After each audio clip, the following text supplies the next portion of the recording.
여러분 안녕하십니까? 요즘 왕왕 듣게 되는 말 가운데 쓰레기차 치웠더니 분뇨차 들어온 격이다. 뭐 이런 비아냥이 있습니다. 문재인 정권을 겨냥한 말인 듯 싶습니다.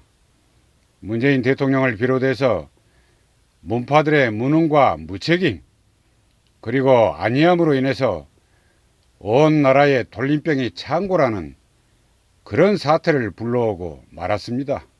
그리고 여기서 더 크게 우려했던 점이 현실이 되고 있습니다. 지금 추이로 봐서는 진짜 재앙은 지금부터라는 그런 생각마저 들게 됩니다. 현재 우리나라 코로나19 확진자가 3,000명에 달하고 있습니다.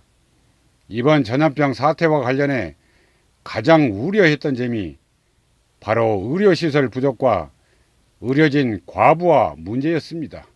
그간 제 방송을 계속 시청하셨던 분은 아시리라고 여깁니다. 한국에서 전염병 확진자가 지금처럼 폭발적으로 늘지 않았을 때 앞서 말한 위험성을 이미 지적한 바 있습니다. 그런데 그만 그런 상황이 실제로 벌어지고 있는 듯 싶습니다.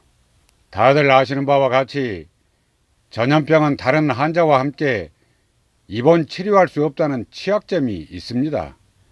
따라서 격리 치료를 할 수밖에 없습니다. 그런데 환자 수가 급격히 늘게 되면 이들을 수용해서 치료할 수 있는 병상 확보가 어렵게 되는 것입니다. 여기에 환자를 치료할 담당 의료진의 과부하 문제 또한 발생하게 됩니다. 지금 대구 지역에서 이런 비극이 벌어지고 있습니다.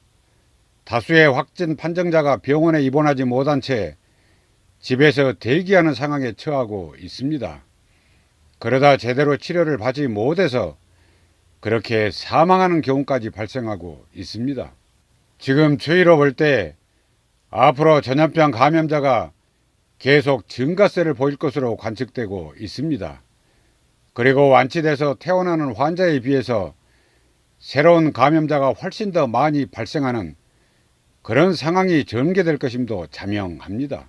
이렇게 되면 앞으로 집에 격리된 채 치료조차 제때 받지 못하는 환자가 계속 늘 수밖에 없습니다. 그리고 고통스레 죽음을 맞는 그런 경우도 속출하게 될 것으로 예견됩니다. 턱없이 부족한 병실에다 아울러 의료진 문제 또한 심각한 역부족 상황을 맞게 될 것입니다. 바로 이러한 점이 눈에 그려졌기에 방송을 통해서 그 위험성을 알렸던 것입니다. 안타까운 점은 이뿐만이 아닙니다. 고통을 겪다 숨져가는 환자도 그렇거니와 이를 지켜볼 수밖에 없는 가족들 신경은 또 어떻겠습니까? 참으로 가슴 메이지 않을 수 없습니다. 아울러 이웃들 사이에서는 혹여 감염될지도 모른다는 그런 불안과 공포도 극심할 듯 싶습니다. 여기에 미국인을 포함한 외국인 감염자도 계속 늘고 있는 추세에 있습니다. 여기서 이들에 대한 문제도 남게 됩니다. 앞으로 더 발생할지 모를 그런 상황에 대비해서 해당 국가에 통보해 줄 필요가 있다고 여깁니다. 이런 반면 중국에서는 코로나19 신규 감염자가 소강 상태에 접어들고 있는 듯 싶습니다. 중국 국가위생건강위원회 발표에 따르면 후베이 성 위해 지역에서는 현저히 줄어들고 있다고 합니다. 신규 확진자 및 사망자가 한 자릿수 이하로 떨어졌다고 밝히고 있습니다. 그러나 코로나19 발원지인 후베이성, 특히 우한에서는 여전히 신규 확진자가 아직도 매일 수백 명씩 발생하고 있다고 합니다. 아울러 사망자 또한 하루에 수십 명에 이른다고 합니다. 그리고 여기서 당부드리고 싶은 것은 지금은 해외여행을 자제해 주시면 좋겠습니다.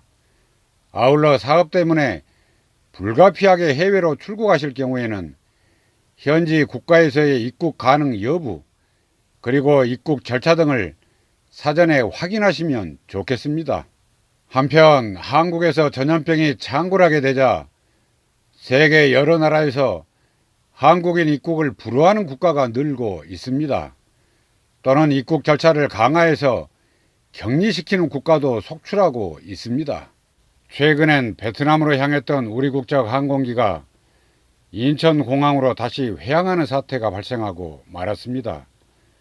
베트남 당국의 규제로 인해서 하노이 공항에 착륙하지도 못한 채 다시 돌아와야만 했던 것입니다. 어쩌다 우리나라가 이런 지경에 처했는지 참으로 참담한 마음을 갖지 않을 수 없습니다. 여기서 다시금 문재인 정권에게 분노하지 않을 수 없습니다. 중국 우한에서 숱한 사람이 전염병에 감염되는 와중이었고 또 사망자까지 속출하는 그런 상황이었습니다. 그런데 도대체 무슨 이유 때문에 우한 지역 중국인들 입국을 막지 않았던 것인지 모를 일입니다. 바로 이 사람들이 자신들이 감염된 지 어떤지도 모르는 채 대한민국 여기저기를 그렇게 돌아다녔을 것이면 훤한 이치에 해당이 됩니다. 반면 중국과 국경을 5,000km나 맞대고 있는 몽골은 중국인 입국을 전면 차단했습니다. 그 결과 확진자가 한 명도 발생하지 않고 있습니다. 러시아도 곧장 차단을 했습니다. 심지어 중화권인 홍콩, 대만, 마카오 등도 이미 1월에 중국인 입국을 원천 차단했습니다. 그 때문에 확진자가 소수 발생하며 관리가 가능한 상태에 있습니다. 북한 또한 지난 1월 22일을 기해서 해외 관광객 무기한 입국 금지 조치를 실행하고 중국 국경 통제에 나섰습니다. 특히 북한은 중국 춘절을 앞두고서 평양에서 관광객을 막기 위한 그런 준비가 한창이기도 했습니다. 북한으로서는 장기간 제재를 당하고 있는 실정에 있습니다. 따라서 외화벌이가 시급한 상황이기도 합니다. 또 중국에게 경제 의존도가 높은 실정이기도 합니다. 그런데도 북한은 중국 관광객 입국을 단호히 차단했던 것입니다. 왜 그랬을까요? 중국 관광객 푼돈 벌려다가 자칫 대형 화를 당할 수도 있다는 그런 우려 때문이었을 것입니다.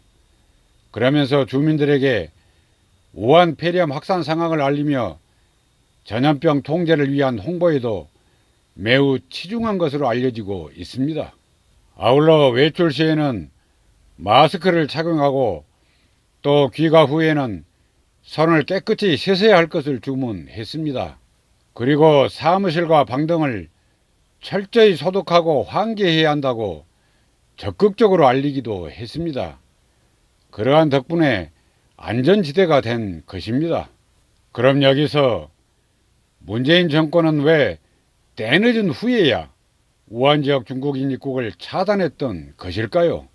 아마 총선 전에 시진핑 주석을 초청해 이벤트를 펼치고 그것을 통한 유리한 선거 국면 조성만을 그렇게 궁리했던 것으로 여겨지고 있습니다. 국민의 건강과 생명은 안중에 없었던 것입니다.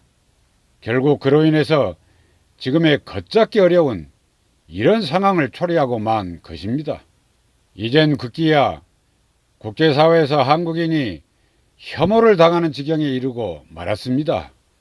그간 애써서 쌓아온 국가 이미지에도 치명상이 되고 있습니다. 왜 이 징역으로 내몰았는지 그에 대한 국정조사가 요구되는 그런 대목이기도 합니다. 이에 대한 필요성을 강조하면서 오늘 방송은 여기까지 하겠습니다. 감사합니다.